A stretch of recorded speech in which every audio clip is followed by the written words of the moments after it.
আর অনগার তফসির মাহফিলিতে এখন বলে হয়ে গেলে কয়নি কবির হুমজি আসেনি খালি টিয়ানা কন্ট্যাক্ট করতে পারে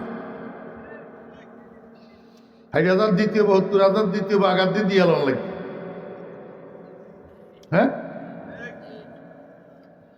আস্তাগফিরুল্লাহ লা হাওলা ওয়ালা কুওয়াতা ইল্লা বিল্লাহ বানা বাইতা রাব্বিল আরশি আশরুন মালাইকাতুল্লাহিল কিরাম ফাআদামু ফাশিসুন ফাইব্রাহিমু তুম্মা আমালিকু হুসাইয়ুন কুরাইশুন ক্বাবলা হাযাইন জুরহুমু ওয়া আবদুল ইলাহি ইবনু যুবাইর বানা কাযা বানাউন লিহাজ্জাজিন ওয়া হাযা মুতাম্মিমু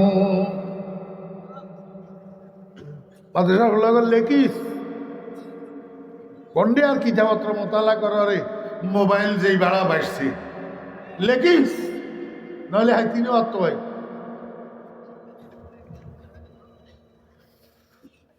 আর অনগার তফসির মাহফিলিতে এখন বলে হয়ে গেলে কয়নি কবির হুমজি আসেনি খালি টিয়ানা কন্ট্যাক্ট করতে পারে 60,000 দ্বিতীয় 72,000 দ্বিতীয় বা আগার দিয়ে দিয়ে লাগবে হ্যাঁ আস্তাগফিরুল্লাহ লা হাওলা ওয়ালা কুওয়াতা ইল্লা বিল্লাহ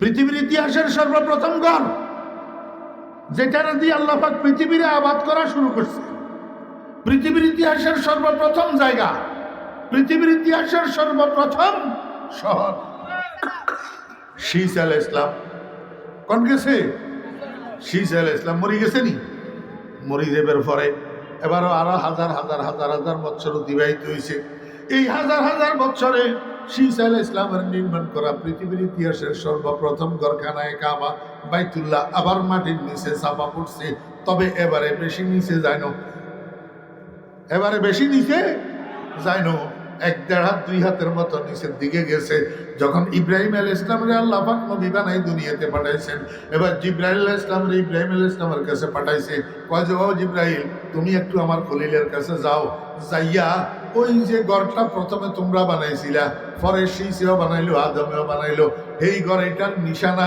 আমার খলিলের একটু দেখাই দিও আমার খলিলের কইও এবার ঘর এটা বেশি নিচে যায় না নেয়ার খনন করার জন্য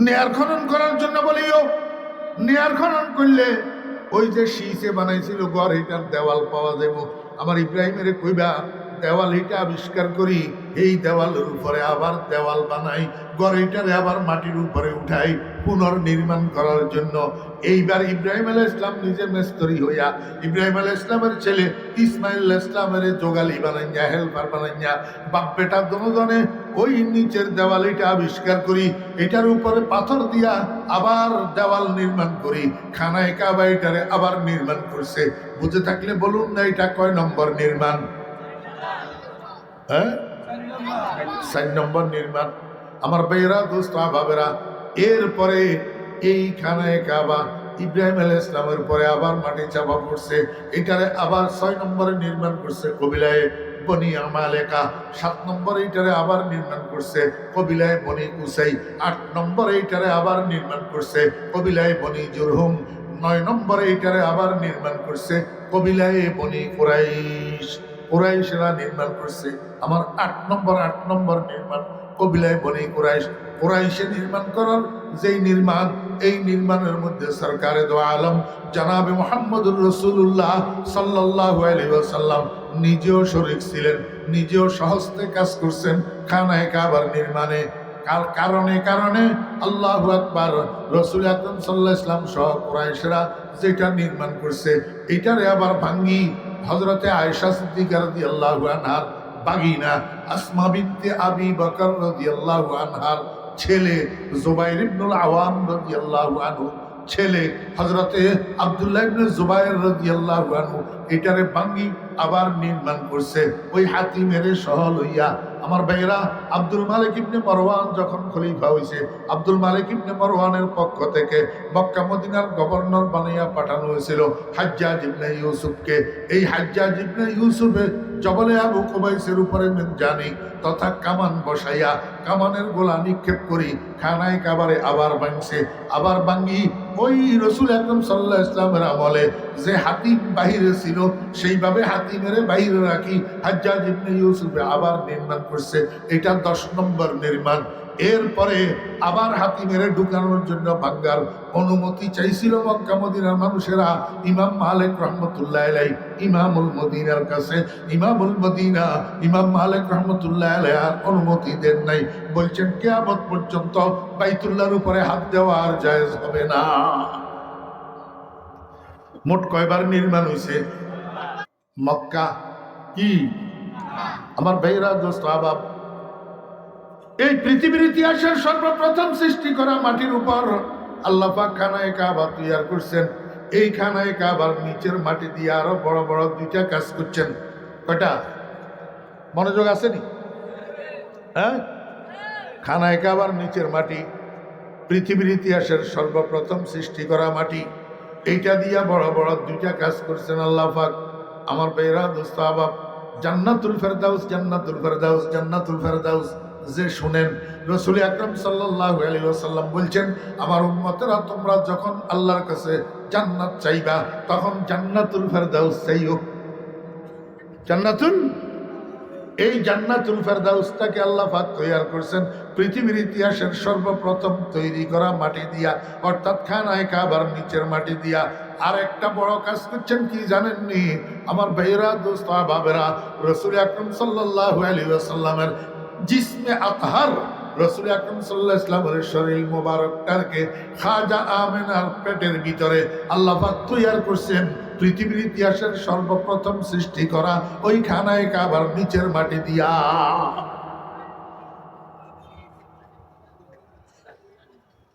কইতে গেলে বুঝাইতে গেলে লম্বা হয়ে যায় কথা, এই জন্য লম্বার দিকে যাইতে চাইতে।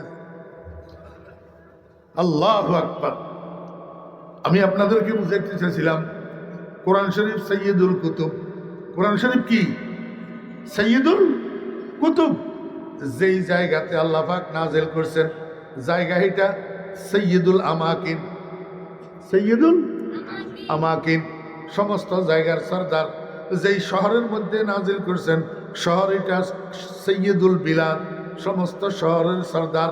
যেই মাসের মধ্যে নাজিল করছেন মাস এটা সমস্ত মাসের সরদার। যেই রাত্রের মধ্যে নাজিল করছেন রাত্রি এটা সমস্ত রাত্রির সরদার। যেই মানুষের উপরে নাজিল করছেন মানুষ এটা শুধু মানুষের সরদার না, এটা মানুষের সরদার, জিনের সরদার, ফেরেশতার সরদার, দুনিয়ার সরদার, আখিরাতের সরদার, সমস্ত সৃষ্টি জগতের সরদার, সমস্ত সৃষ্টি জগতের। এবার এক কোরআন সরদার কিতাব নাজিল করার জন্য কতগুলা সরদার আল্লাহ পাক বাছাই লইছেন। দেখেন কতগুলা সরদার বাছাই লইছেন। এই কোরআনের বদৌলতে সবার দাম বাড়ি গেছে। কোরআনের বদৌলতে সবার দাম বাড়ি গেছে। এক কোরআনের বদৌলতে ফেরেশতার সরদার জিবরাইলের দাম বাড়ি গেছে। এক কোরআনের বদৌলতে মাসের সরদার রমজানের দাম বাড়ি গেছে। এক কোরআনের বদৌলতে রাত্রের সরদার শবে কদরের দাম বাড়ি গেছে। এক কোরআনের বদৌলতে শহরের সরদার, জায়গার সরদার মক্কার দাম বাড়ি গেছে। আমার ভাইরা দোস্ত আবাব, আল্লাহ কয় ও বান্দা কোরআনের সাথে লাগিয়া লাগিয়া জীবন কাটাইবি তো তুই মানুষেরও দাম বাড়িয়া যাবে। তুই মানুষেরও কি বাড়ি যাবে? দাম বাড়ি যাবে। রে ওই কোরআনওয়ালা, তুই ইমানদার নে, তোর ইমান আছে নে? তোর যদি ইমান থাকে তুই কাফেরের সামনে কোরআনের কথা কইতে তোর কাছে ভয় লাগে কা? হ্যাঁ, কাফেরের সামনে কোরআনের কথা কইতে তোর কাছে ভয় লাগে কা? ঠিকানে আমেরিকার সামনে লেজারে এমনি নিচের দিকে গুটাইল কা? ईमानी पावर कोথায়? है वो अमेरिका वाला तुझको क्या करेगा? इससे पहले वालों को क्या किया? ज्यादा से ज्यादा गोली मार देगा और क्या करेगा? तेरा ईमान कहाँ है? ईमान की स्पीड कहाँ है?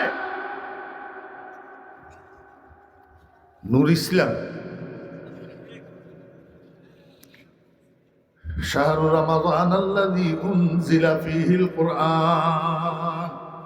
ও মুসলমান ভাইরা, যে রমজান মাসের মধ্যে আল্লাহ পাক কোরআন নাজিল করছেন, একটা জিনিস খেয়াল করবেন, যারা কোরআনে কারীমের তেলাওয়াত জানেন, যারা কোরআনে কারীমের তেলাওয়াত জানেন, রমজান মাসের মধ্যে কোরআনটাকে বলি থাকবেন না, কোরআনটাকে বলি থাকবেন না। দেখেন না, মানুষ আমের সিজন আইলে বেশি করে আম খাওয়ার চেষ্টা করে, কয়দিন পরে পাওয়া যাবে না। লিচুর সিজন আসলে বেশি করে লিচু খাওয়ার চেষ্টা করে, কয়দিন পরে পাওয়া যাবে না। কাঁঠালের সিজন আসলে বেশি করে কাঁঠাল খাওয়ার চেষ্টা করে, কয়দিন পরে পাওয়া যাবে না। ও দোস্ত, কোরআন নাজিল হওয়ার মাস মাত্র 30 দিন, 29 দিন, কয়দিন পরে পাওয়া যাবে না। এই জন্য রমজান মাসের মধ্যে যারা কোরআনে কারীমের তেলাওয়াত জানেন, কমপক্ষে প্রতিদিন 1 পারা কোরআন শরীফ তেলাওয়াত করবেন, যাতে 30 দিনে 30 পারা তেলাওয়াত হয়। রমজান মাসের মধ্যে কোরআনে কারীমের তেলাওয়াতটা একটা খতম যেন হইয়া যায়, একটা খতম যেন। এই আপনারা কইবেন, হুজুর আমি তো কোরআন শরীফের তেলাওয়াত জানি না। তা আপনার জন্য একটা অপশন আছে, তো আপনার জন্য একটা কি আছে, অপশন আছে। রোজার আগের দিন, রোজার আগের দিন তালেবে ইলম একটারে ঠিক করবেন, যেই তালেবে ইলম শুদ্ধ করে কোরআন তেলাওয়াত করতে পারে, অথবা আলেম একজনের ঠিক করবেন, যেই আলেম শুদ্ধ করে কোরআন তেলাওয়াত করতে পারে। এই এখন তো নুর ইসলাম কতগুণ বার হয়েছে, কোরআন তেলাওয়াত করে গাইয়া মার্কা তেলাওয়াত। কি মার্কা? গাইয়া মার্কা তেলাওয়াত। কয় মিনহা খালাকনাকুম ওয়া ফিহা নাইদুকুম ওয়া মিনহা নাখরিজুকুম তারাতান উখরা। চলা, আমার মনে কয় যে জুতা দিয়ে গালবে একটা বাড়াই দিল।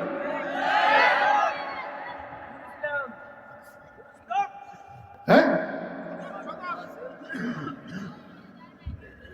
কুল জাআল হাক্কা ওয়া যাহাকাল বাতিল ইন্নাল বাতিলা কানু যাহাকা। আস্তাগফিরুল্লাহ, লা হাওলা ওয়ালা কুওয়াতা। হ্যাঁ, কোরআন তেলাওয়াত নেই। قال النبي صلى الله عليه وسلم قال النبي صلى الله عليه وسلم رب قارئ يقرأ القرآن والقرآن يلعنه أو كما قال النبي عليه الصلاة والسلام। আরে কোন বাপের বেটা থাকলে উনি খাড়া ক বলে হাদিস ইয়া মওজু ক, কোন বাপের বেটা থাকলে কসা হিসে হিসে না খালি কস, স্কুল কলেজের হলা কলেজের তরি তরি কস, আমরা কাছে আইস না কা।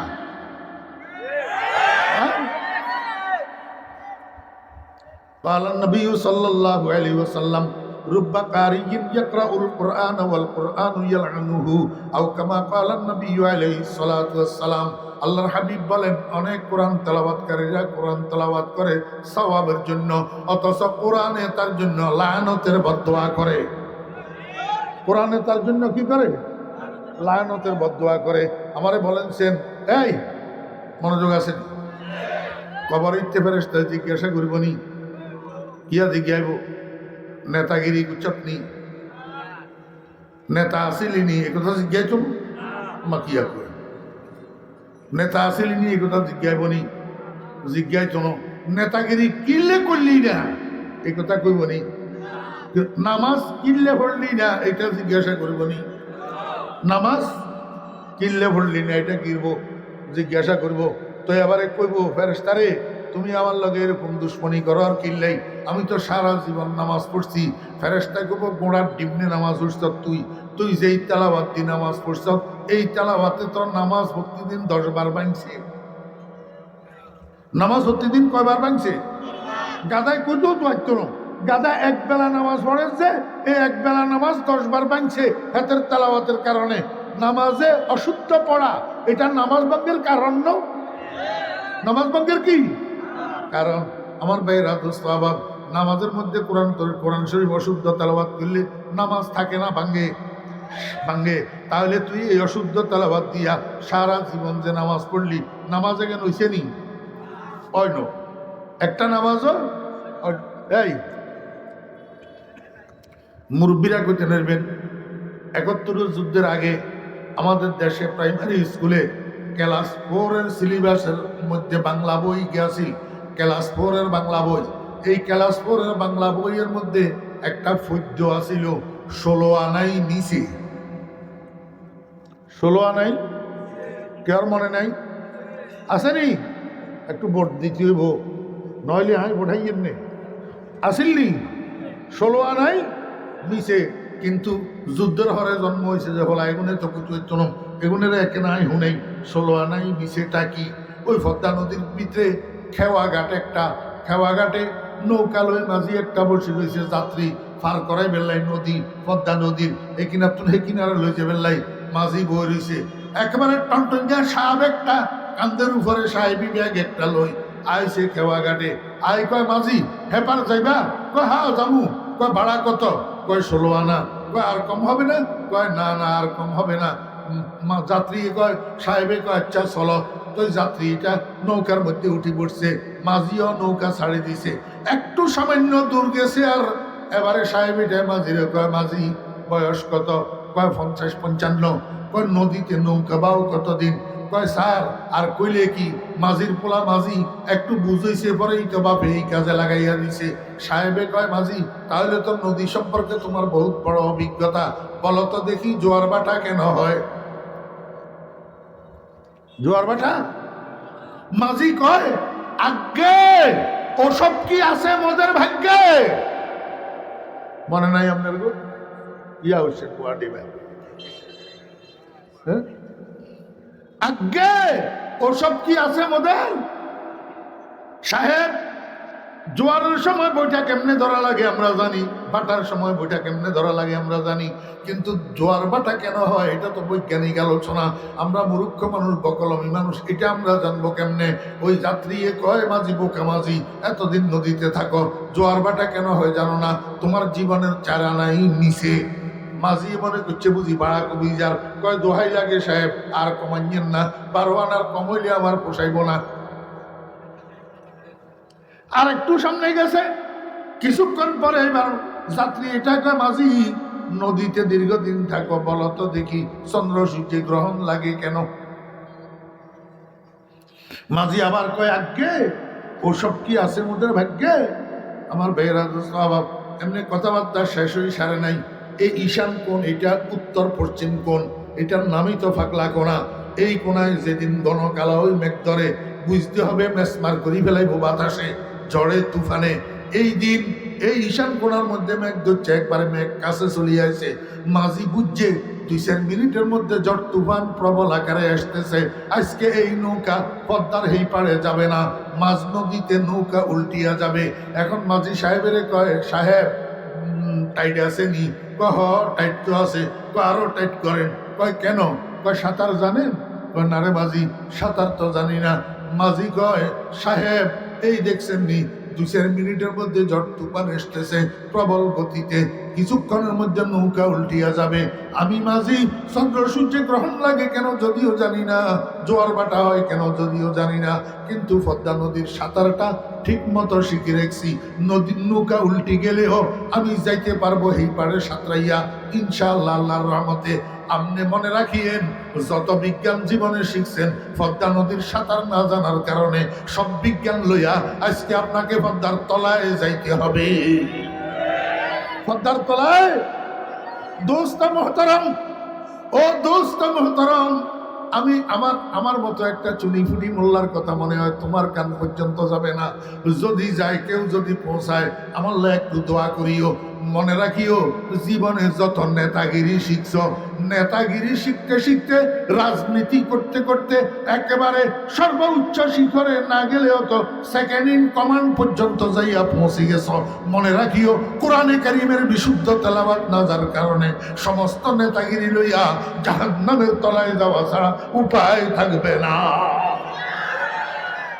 কারণ জীবনে এক ওয়াক্ত নামাজও নাই, তো এক ওয়াক্ত নামাজও নাই। নামাজ ছাড়া মুসলমান হওয়া যায়নি কন্যা, নামাজ ছাড়া মুসলমান হওয়া যায় না। আল্লাহ কয় বান্দা এই ওয়ালা তামুতুন্না ইল্লা ওয়া আনতুম নেতাউন।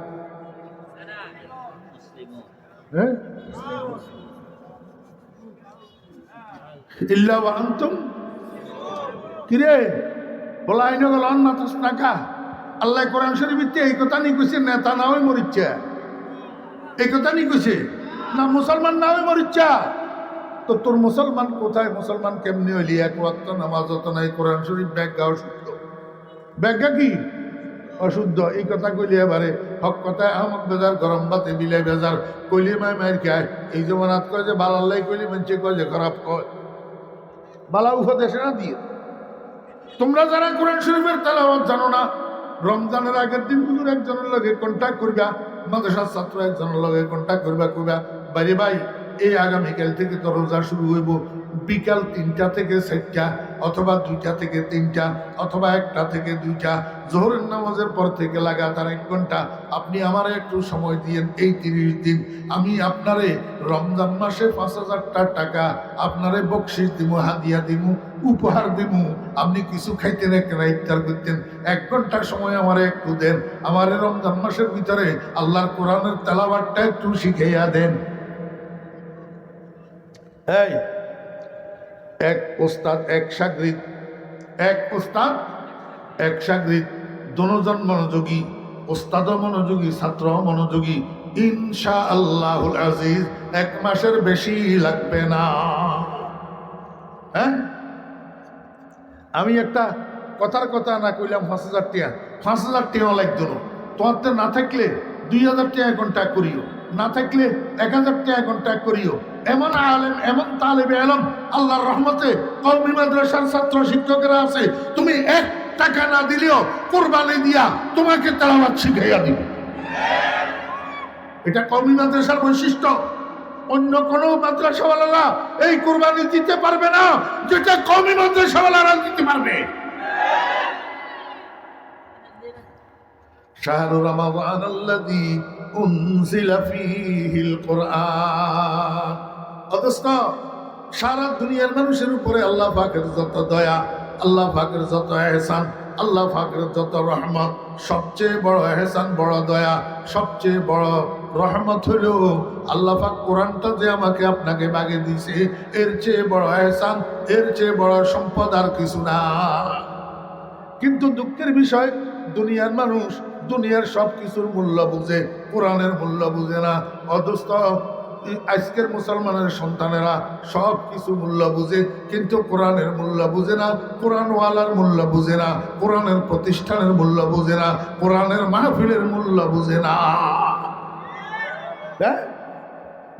ভোটের সমাবেশের মূল্য বুঝে ভোটের মিটিংয়ের মূল্য বুঝে ভোটের জনসভার মূল্য বুঝে কিন্তু কোরআনের জনসভার মূল্য বুঝে না মুসলমানের ফোলারা এখন দুর্গা পূজায় যাওয়ার জন্য যেই পরিমাণ আগ্রহী কোরআনের মাহফিলে যাওয়ার জন্য সেই পরিমাণ আগ্রহী না